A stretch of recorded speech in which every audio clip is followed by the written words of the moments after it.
लेके अइनी कनिया बढ़े लागल परसनिया सुनी दे हाथी सैया अभी काचे बाऊ मिरिया लेके अइनी कनिया बढ़े लागल परसनिया सुनी दे हाथी सैया अभी काचे बाऊ मिरिया कब मम्मी के घर ना काम कैनी हाँ काम कैनी ए राजा जी कब नैहर में हसुआना धैनी कब नैहर में हसुआना धैनी।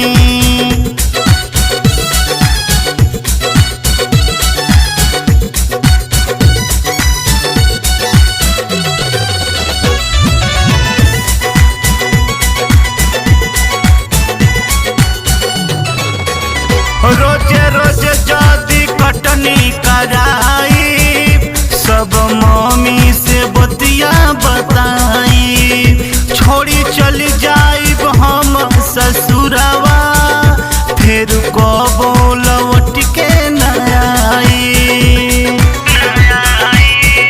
रोजे रोजे जदी कटनी कराई सब मम्मी से बतिया बताई छोड़ी चल जाइब हम ससुरवा फिर कबो लौट के न आई। लागलू जाई राजा कैसे होई परहेज अब सूते के उमिरिया बाटे राजा से हम तो बैठल खाना खैनी हाँ खाना खैनी ए राजा जी कब नैहर में हसुआना धैनी कब नैहर में हसुआना धैनी।